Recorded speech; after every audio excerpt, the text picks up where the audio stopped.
Est-ce que quelques informations sur le lac et la randonnée vous intéressent? Ah, il y en a qui ont dit non, j'ai entendu, hein.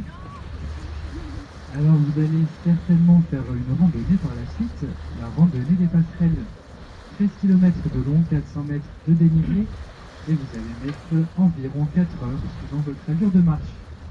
Vous allez donc emprunter deux passerelles, la première de 220 mètres de long, qui permettent d'enjamber le Drac, et la seconde d'une longueur de 180 mètres, qui vous permettra de traverser l'Hébron.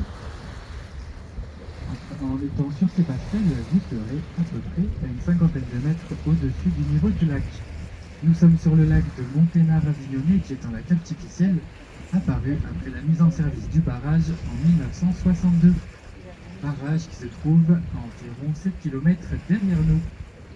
Quand le lac est plein, 22 km de long, 900 mètres au plus large au niveau de Tréport, et jusqu'à 130 mètres de profondeur au niveau du barrage. Actuellement, nous avons 30 mètres d'eau sous les pieds. La cote maximale du lac est de 490 mètres d'altitude, soit environ 7 à 8 mètres de plus que le niveau actuel, ce qui correspond à la limite de la végétation autour de nous. Le niveau du lac ne cesse de varier en fonction de la pluviométrie et de la demande en électricité.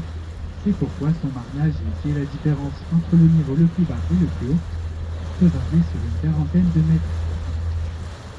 Depuis les années 70, le lac est connu au niveau international pour le vent. C'est le deuxième lac le plus venté d'Europe après le lac de Garde en Italie.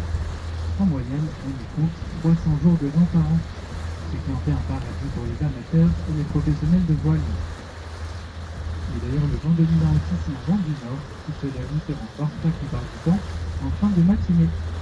Je vais maintenant vous laisser profiter du paysage et je vous retrouve à l'arrivée pour les consignes de débarquement. Merci.